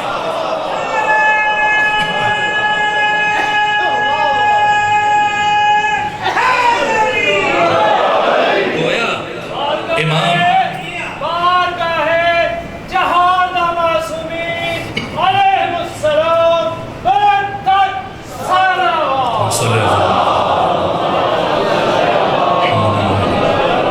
آپ کے لاہور کے ایک شاعر گزرے ہیں مرحوم افضل عباس زیدی، مجھے ان کا قطع یاد آیا، اور وہ آپ نے امام علی ابن موسیٰ رضا کے لیے بیان کیا، کیا تقابل پیش کیا، ذرا لفظوں کا آپ چناؤ دیکھیے، کیا خوبصورت سوال کر کے گزر گئے۔ کہا کہ جہان علم کا ایک شخص شہزادہ ہے، جہان علم کا دنیا کے سارے محدث ایک طرف، علی ابن موسیٰ رضا دوسری طرف۔ کہا کہ جہان علم کا ایک شخص شہزادہ ہے، جو دوسرا ہے وہ محتاج استفادہ ہے انتخاب کے طالب جناب دونوں سے۔ اب آپ سوچ کے بتائیں کیا ارادہ ہے، اس سلسلے کی طرف جانا ہے یا اس سلسلے کی طرف جانا ہے؟ یہ علی ابن موسیٰ رضا سلسلہ بیان کیا، اب باقی نکات سے میں صرف نظر کرتے ہوئے آگے بڑھوں گے، اور اب دوبارہ حضرت جب توقف کیا، اور اب ہمہ وقت یعنی عجیب کام ہے، ہزاروں کا اجتماع ہے جس میں صرف 24,000 قلمدان ہیں جن کے ہاتھوں میں قلم دوات ہے، اور حالت انتظار میں سراپا منتظر ہیں کہ آپ کی زبان سے کچھ کلمات ہوں، ادا ہوں، وہ ان کو لکھیں، درج کریں کہ کوئی لفظ نہ رہ جائے۔ یہ پچھلے 7 آئمہ کی محنت کا اثر ہے کہ پہلا محمد 11 ہجری میں قلم اور دوات مانگتے ہوئے چلا گیا، اور امت نے قلم اور دوات نہیں دیا، اور یہ تاریخ کا عجیب انتقام ہے کہ آج 8واں محمد جب بازار سے گزر رہا ہے تو 28,000 قلمدان حالت انتظار میں کہ زبان سے کچھ کلام ادا ہو تو وہ تحریر کریں۔ اور اب کیا فرمایا امام نے؟ اتنے بڑے سلسلے کو ذکر کرنے کے بعد مجھے لگ رہا ہے کہ میں امام کی سیرت کی باقی بات بیان نہیں کر پاؤں گا، لیکن کم سے کم یہ ایک بات عرض کروں۔ اتنے بڑے سلسلے کو ذکر کرنے کے بعد کیا فرمایا؟ فرمایا اللہ یہ فرما رہا ہے کلمۃ لا الہ الا اللہ حسنی، یہ کلمہ لا الہ الا اللہ یہ میرا قلعہ ہے، فمن دخل فی حسنی امن من عذابی، جو میرے اس قلعے میں، اس قلعہ توحید میں داخل ہو گیا یہ میرے عذاب سے بچ گیا۔ یہ فرمایا، پردہ گرا دیا، لیکن مجمع بہت باشعور تھا، اور جس توجہ سے، جو توجہ جس عروج پہ تھی، سمجھ گئے کہ بات مکمل نہیں ہوئی۔ اگرچہ پردہ گرایا لیکن پھر شکر گریہ بلند ہوا، فرزند رسول کچھ اور کہہ دیجئے، تشنگی محسوس کر رہے تھے نا، بات تو ہو گئی لیکن پھر تڑپ رہے ہیں، فرزند رسول بات کو آگے بڑھائیے۔ حضرت نے پردہ ہٹایا اور ایک بات کہی، بس اس پہ رک رہا ہوں، فرمایا بے شرطہا و شروطہا، یہ جو کلمہ توحید ہے، کلمہ لا الہ الا اللہ، جسے خدا فرما رہے کہ یہ میرا قلعہ ہے، کہا کہ اس کی کچھ شرائط ہیں، تب انسان اس قلعے میں داخل ہوگا اور اللہ کے عذاب سے بچ سکتا ہے، جہنمی ہونے سے بچ سکتا ہے، جنتی بن سکتا ہے۔ کب؟ کہ جب وہ ان شرائط کا بھی خیال رکھے، صرف اللہ پہ رک جائے تو جہنمی ہونے سے نہیں بچ پائے گا، جنت میں داخل نہیں ہو پائے گا۔ کون سی شرائط؟ بشرطہا وشروطہا، کچھ شرائط ہیں، وَأَنَا مِن شروطہا، شرائط اور بھی ہیں، لیکن ان شرائط میں سے ایک میں علی ابن موسیٰ الرضا، یہ کیا بیان کیا امام نے؟ آج بہت سارے افراد کو توحید کی ایک رٹ لگائی ہوئی ہے، یہ نہ کرو یہ شرک ہے، یہ نہ کرو یہ کفر ہے، یہ نہ کرو یہ خلاف توحید ہے۔ اصلاً سرے سے امت مصطفی نے روح توحید کو درک نہیں کیا، اس لیے اتنے بڑے اجتماع میں جب 24,000 قلمدان حالت انتظار میں ہیں، امام علی ابن موسیٰ الرضا نے ضروری سمجھا کہ امت کے لیے، قیامت تک آنے والے انسانوں کے لیے جو اتنے لکھنے والے موجود ہیں، یہ کلام پہنچ جائے تاکہ حقیقت توحید روشن ہو جائے۔ لوگوں نے یہ سمجھا ہوا کہ صرف لا الہ الا اللہ کی مشقیں کرتے رہو، یہ توحید ہے۔ اگر امت نے یہ بات سمجھ لی ہوتی، ابھی ایک جوان نے سوال لکھا کہ کسی نے گستاخی کی امام موسیٰ کاظم کی بارگاہ میں اور والدہ امام زمانہ کی بارگاہ میں، وہ اس لیے کہ امت نابلد ہے، جاہل ہے۔ اگر اس حقیقت کو سمجھ لیا ہوتا، اگر اس خاندان کی عظمت اور شرف اور عزت اور مقام کو سمجھ لیا ہوتا، ممکن نہیں تھا کوئی بدبخت ایسی گستاخی کر سکے۔ کون ہے یہ؟ ضرورت محسوس کی 8ویں محمد نے نیشا پور کے بازار میں دنیا کو بتائیں، اے توحید کی مشقیں کرنے والوں، اے لا الہ الا اللہ کی مشقیں کرنے والوں، لا الہ الا اللہ کا ورد اور ذکر کرنے والوں اور سمجھنے والوں، یہ توحید ہے، یہ توحید ہے، لیکن یہ توحید کا آغاز ہے۔ سمجھو کہ توحید کا کمال کیا ہے، شرک کیا ہے، کفر کیا ہے اور اسلام کیا ہے۔ اس کلام میں علی ابن موسیٰ الرضا نے اس حقیقت عظمیٰ کو بیان کیا۔ صرف اللہ کی وحدانیت کا اقرار، اظہار اور اعتراف کر کے رک جانا یہ توحید نہیں ہے،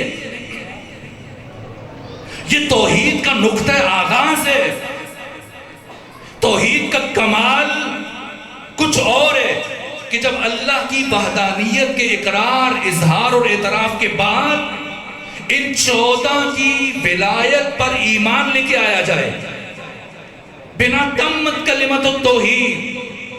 زیارت جامع کبیرہ میں بھی ہم یہ پڑھتے ہیں، یہ 14 ہیں جن سے توحید خدا مکمل ہوتی ہے۔ اللہ کی وحدانیت پہ رک جانا یہ آغاز توحید ہے۔ کمال توحید اللہ کی توحید کے اقرار اور اعتراف کے بعد ان 14 کی عظمت اور ولایت کو ماننا، قبول کرنا، ایمان لے کے آنا۔ کفر کیا ہے اور شرک کیا ہے؟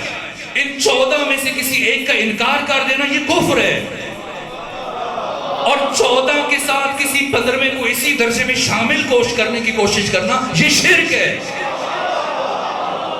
یہ 14 کے 14 اللہ کی مشیت کے مظہر ہے، اللہ کے علم کے مظہر ہے، اللہ کی قدرت کے مظہر ہے۔ امام علی ابن موسیٰ الرضا، یہ رضا کا لقب کیا ہے؟ علی ابن موسیٰ الرضا یعنی یہ اللہ کی رضا کا مظہر ہے، یہ اللہ کی مرضی کا عامل ہے۔ آج دنیا یہ بات کرتی ہے یا علی مدد کہنا چاہیے نہیں کہنا چاہیے۔ قرآن تو کہتا ہے ایاک نعبد و ایاک نستعین، میں صرف تیری عبادت کرتا ہوں، صرف تجھ سے مدد چاہتا ہوں۔ یہ یا علی مدد کہا یہ تو شرک ہے، اور آگے سے شیعہ بیٹھ کے صفائی دینا شروع ہو جاتا ہے، نہیں یہ جو میں نے یا علی مدد کہا ہے یہ میں علی سے نہیں مانگ رہا، علی کو وسیلہ بنا کے خدا سے مانگ رہا ہوں۔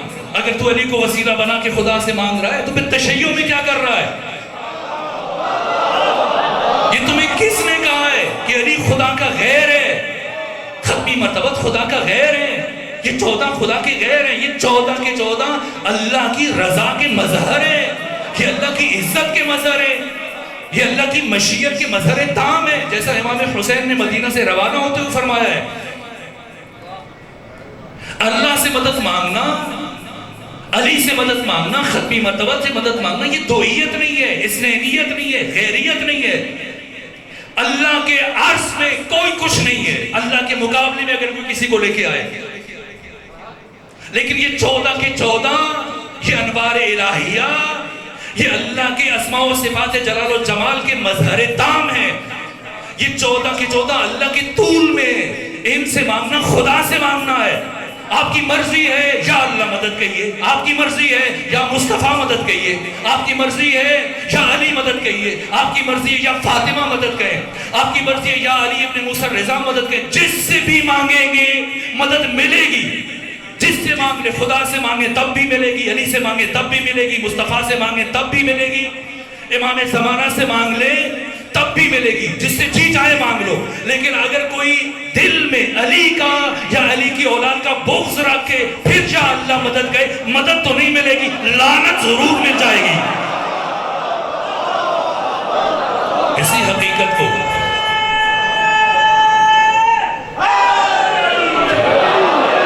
حقیقت کو امام علی ابن موسیٰ رضا نے مقام بازاری شبور میں بیان کیا. اور پھر آگے جب پہنچے مرغ میں، دیکھیں مسلسل ایک ہی فکر کا اظہار ہو رہا ہے. کیوں کسی کو خواب آ رہا ہے؟ خواب پہ کوئی مختار ہے نہ، خواب بھی خدا کی طرف سے آتے ہیں، ایک طرف کے الہامات ہیں. اب جب مرغ کی جامع مسجد میں داخل ہوئے حضرت، تو ایک رات پہلے ایک مومن کو خواب آیا. بس میں ختم کروں. خواب آیا اور اس نے دیکھا کہ وہ جب مسجد میں داخل ہوتا ہے تو ختمی مرتبہ محراب عبادت میں بیٹھے ہیں اور داہنے طرف تشت ہے اور تشت میں کھجوریں ہیں. تو میں نے ہاتھ بڑھا کے کھجوریں مانگی تو ختمی مرتبہ نے ایک مٹھی بھری اور کھجوریں عطا کی. تو جب میں نے ان کو میرے ہاتھ میں رکھی گنا تو ان کی تعداد 18 تھی. تو سوچا کہ اگر علی ابن موسیٰ رضا کی زیارت ہوئی تو تعبیر پوچھوں گا کہ کیا مطلب. اور اب پتہ چلا کہ آپ تشریف لا چکے ہیں. تو پھر یہ تعبیر پوچھنے کے لیے جب گیا تو دیکھا کہ وہی کیفیت ہے، وہی انداز ہے، وہی امامے کا انداز ہے، وہی دستار ہے، وہی چہرے کا انداز، وہی داڑھی، بعین ہی وہی کیفیت محسوس کی. جب اب آگے بڑھا، امام اسی طرح سے محراب عبادت میں بیٹھے اور داہنے طرف کھجوریں پڑی ہیں تشت میں. سوچا کہ خواب کی تعبیر پوچھنے کے بجائے پہلے امام سے کھجوریں طلب کرتا ہوں. اور جب کھجوریں کہا کہ حضرت کچھ عنایت فرما دیجیے، حضرت نے مٹھی بھری اور اس کے ہاتھوں پہ وہ کھجوریں رکھی. تو اس نے جب گنی تو 18 تھی. یہ کیا؟ یہ اتفاق ہے؟ یہ احساساتی باتیں، یہ جذباتی باتیں، یہ عواطف ہیں. اب گنی تو پھر فرزند رسول کی بارگاہ میں عرض کہ فرزند رسول اگر کچھ اور بھی عطا کر دیجیے. تو فرزند مصطفیٰ مسکرائے.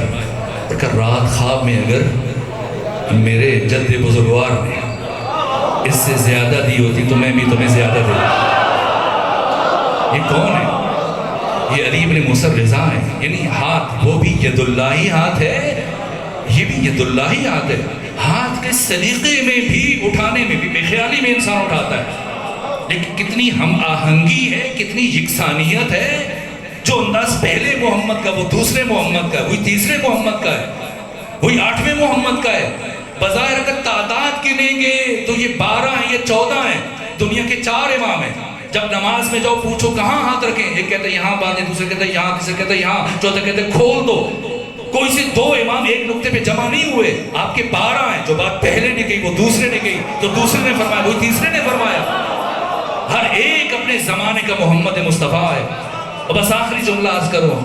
ایک مرتبہ مامون کے دربار میں ایک تاجر آیا، اپنے زمانے کا محمد علی ابن موسیٰ رضا. تاجر آیا، کہا اے مامون میرے پاس کچھ جنس ہے اگر خریدنا چاہتے ہیں. کیا ہے؟ کہ اتنی قیمتی ہے کہ تمہاری حکومت اور مملکت سے زیادہ قیمتی ہے. دیکھیں آپ کی عمدہ سماعت ہو، میں پڑھتا چلا کہ 1.5 گھنٹہ مکمل ہو گیا، لیکن اب اس سے زیادہ آپ کو زحمت نہیں دوں گی کہ پہلی مرتبہ حاضر ہوا، پہلی مرتبہ ہی آپ کو میں نے ایک جلسے میں 2 مجالس کی زحمت سے گزار دیا. میں شرمندہ ہوں لیکن اب بات روک رہا ہوں. تو میں ایک گزارش کروں گا کہ پورے مجمع سے آپ پوچھ لیجیے، کسی کو بھی شک میں نہیں ہے کہ آپ اگر ساری رات میں پڑھتے رہیں تو لوگ ہمارا گوش ہو کے آپ کو سنیں گے. پروردگار آپ کی خوبصورت سماعتوں کو سلامت رکھیں. آپ سب کو طول عمر صحت و سلامتی کے ساتھ عطا فرمائیں. آپ سب کو حوادث روزگار سے محفوظ رکھیں. اور بالخصوص اس زمانے میں جو مکتب اہل بیت اور مکتب تشیع بالخصوص شیعیان پاکستان کے لیے جو سازشیں کی جا رہی ہیں اور جس سمت اصول لے کے جایا جا رہا ہے، جیسے کہ ابھی میں ایک بات کی طرف اشارہ کر رہا تھا، بالکل ماہ محرم کے آستانے پہ جس طرف ایک رخ بنایا جا رہا ہے، ان سازشوں سے ہوشیاری اور حق تعالیٰ ہم سب کو امام زمانہ کے بابرکت وجود کے صدقے میں دشمن کی تمام سازشوں کے مقابلے میں کامیاب ہونے کی توفیق عطا فرمائے۔ بلند ترین صلوات بھیجیے خان۔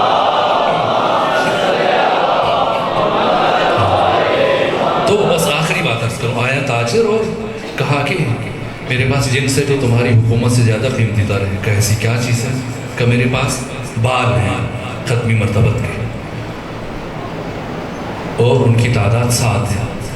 تو مامون نے پوچھا کہ کیسے پتہ چلے کہ ختمی مرتبت کے بال ہیں؟ ہو سکتا ہے تم کسی اور کے سر کے داڑھی کے بال لے کے آ گئے ہو، جیسا ولید بن عتبہ نے یہی کام کیا تھا، اشعث سے بیٹی کا قطام کا رشتہ لینے کے لیے، معذرت قطام کے باپ سے رشتہ لینے کے لیے اپنی داڑھی کے بال دھو کے تو سفید پارچے میں بھیج دیے کہ یہ رسول اللہ کے بال ہیں۔ یہ کام کرتے تھے حکمران۔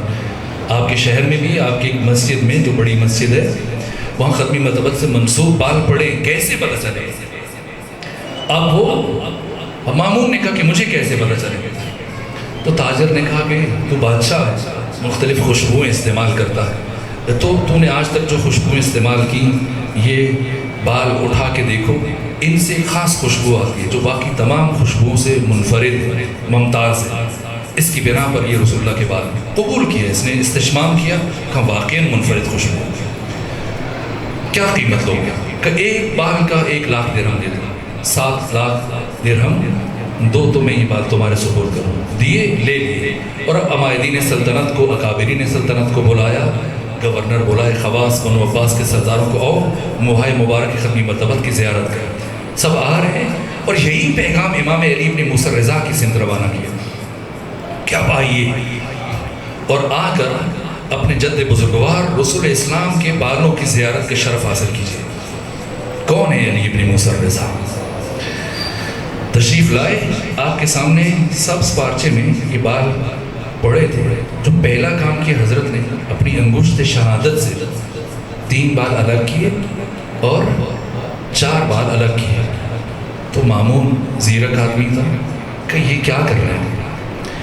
کہا کہ ان 7 میں سے یہ 3 بال یہ میرے نانا کے نہیں ہیں اور یہ 4 بال میرے نانا کے ہیں۔ آپ کو کیسے پتہ چلا کہ یہ 3 ان کے نہیں ہیں اور یہ 4 ان کے؟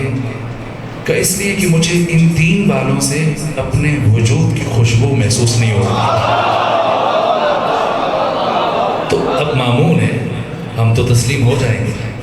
کہا کہ یہ جو بات کہہ رہے ہیں آپ، جو دلیل بیان کر رہے ہیں، یہ آپ کے لیے حجت ہے، وہ بات کریں جو تمام دربار والوں کے لیے، حاضرین کے لیے، خود میرے لیے حجت ہے۔ آپ کو اگر خوشبو محسوس ہو رہی یا نہیں ہو رہی، یہ آپ کا ذاتی عمل ہے، آپ کی ذات کی ذات خاص ہے، سب پہ دلیل نہیں بن سکتا۔ امام نے فرمایا آگ جلاؤ۔ جب آگ جلائی گئی، فرمایا یہ 3 بال آگ میں پھینکو۔ آگ میں پھینکے گئے، بالآخر جل گئے۔ پھر فرمایا کہ 4 بال اٹھاؤ اور انہیں آگ میں رکھو۔ جب 4 بال اٹھائے گئے، آگ میں رکھے گئے تو آگ بجھ گئی۔ مامون نے تعجب کیا کہ فرزند رسول یہ کیا معاملہ ہے، کیوں آگ بجھ گئی؟ کہ اس لیے کہ اللہ نے محمد پر اور آل محمد پر اور اولاد محمد پر دنیا اور آخرت کی آگ کو حرام قرار دیا۔ امام علی ابن موسیٰ الرضا اپنے عصر کے محمد مصطفیٰ ہیں۔ اگر کوئی جاننا چاہتا ہے کہ 183 ہجری سے لے کر 203 ہجری تک اگر آقا محمد مصطفیٰ امت کے درمیان موجود ہوتے تو کیسے زندگی گزارتے؟ اگر کوئی دیکھنا چاہتے ہے تو دیکھ لے کہ امام علی ابن موسیٰ الرضا نے کیسے زندگی گزاری، بے وہی کردار، وہی روش، وہی انداز۔ آقا کا معمول ہے، حتی دیبل خزائی کو جب حضرت نے مرثیے کی خواہش کی، کہا کہ میرے جد حسین ابن علی کا خیام سے ودا پڑھو، تو اس کے بعد ایک پیرہن تحفے میں دیا انعام کے طور پہ۔ آپ کے یہاں ذاکر یا خطیب آتا ہے، آپ مثلاً رقم کی صورت میں کچھ نیاز پیش کرتے ہیں. امام نے پیرہن دیا اپنا، اور کیا قیمت ہے اس پیرہن کی؟ خود فرمایا کہ اے دیبل، یہ وہ پیرہن ہے جس میں میں نے 10 لاکھ رکعت نماز پڑھی ہے. 1000 راتوں میں نے یہ پیرہن پہنا اور ہر رات میں نے 1000 رکعت نماز پڑھی، اور یہ پیرہن پہن کر میں نے 1000 مرتبہ قرآن حکیم کی تلاوت کی. امام کا معمول تھا اٹھتے بیٹھتے بات کرتے ہوئے سب سے زیادہ کانا کلامہ کلہ وجوابہ انتزاعات من القرآن. یہ ابن حجر اسقلانی نے، ابن حجر مکی نے سوائے کے مورکہ میں لکھا کہ آپ کا کلام، آپ کی گفتگو، آپ کے جواب سارے کے سارے قرآن سے ہوا کرتے تھے. اپنی زندگی میں جو امام کے امتیازات ہیں ان میں سے ایک ہے کہ ہر 3 دن میں ایک مرتبہ بسم اللہ سے والناس کو قرآن مکمل کرتے تھے، اور فرمایا کرتے تھے کہ میں اس سے کم وقت میں بھی قرآن پڑھ سکتا ہوں، لیکن چاہتا ہوں کہ میں زیادہ تدبر اور تفکر کروں قرآن میں. یہ امام جو سخاوت میں اپنی مثال آپ، ایک مرتبہ خود ایک تحریر لکھی اپنے فرزند امام محمد تقی کے، مدینہ بھیجا کہ بیٹا محمد تقی، میں دیکھ رہا ہوں کہ آپ کے غلام آپ کو جب گھر سے باہر لے کے آتے ہیں تو دوسرے دروازے سے لے کے آتے ہیں، اور اس دروازے سے نہیں لے کے آتے جس کے باہر بیسی اور فقیر اس انتظار میں ہوتے کہ آپ آ کر کچھ عطا کریں گے. آپ اپنے غلاموں کی بات نہ سنیں اور اس دروازے سے آیا کریں جہاں فقیر کھڑے ہوتے ہیں. نیشاپور میں بیٹھ کر ان مدینے کی فقیروں کا یہ احساس کہ اپنے بیٹے کو خط لکھ کر تاکید کر رہے ہیں. اور کیا انداز ہے اپنی زندگی میں. عید کے موقع پر 3 سال رہے نیشاپور، مشرق خراسان، 3 سال میں امام نے یہی کام کیا.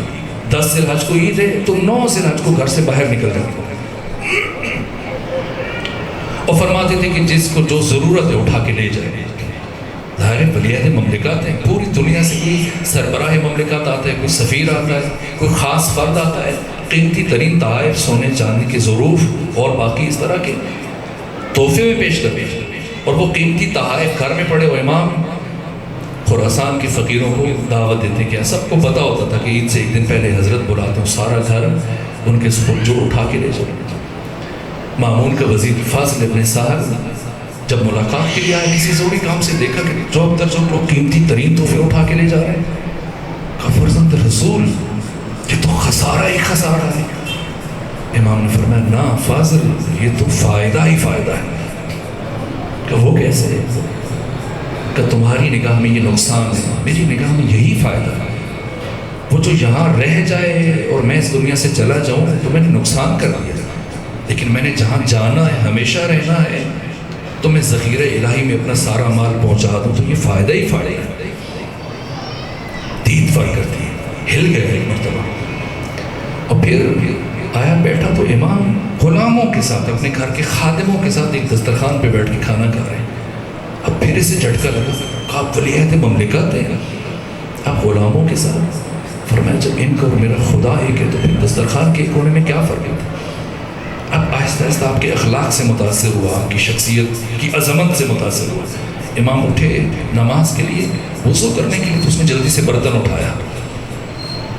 امام نے فرمایا کہ عبادت خدا میں جو افعال ہیں، جب میں نماز کے لیے وضو بنا رہا ہوں تو اس وضو میں بھی غیر کی شرکت درست نہیں ہے. تم ایک اسلامی مملکت کے وزیر اعظم، تمہیں اتنا پتہ ہونا چاہیے. پھر حضرت نے جو وضو کی نورانی حکمتیں بیان کی، میری خواہش تھی میں کچھ عرض کرتا، لیکن اب وقت بہت ہو گیا، میں آپ سبھی سے شرمندہ ہوں. جس طرح سے ان 3 سالوں میں باقی کسی امام کو وہ موقع نہیں ملا 11 اماموں میں سے، مولا متقیان کے بعد جو موقع امام علی ابن موسیٰ الرضا کو ملا.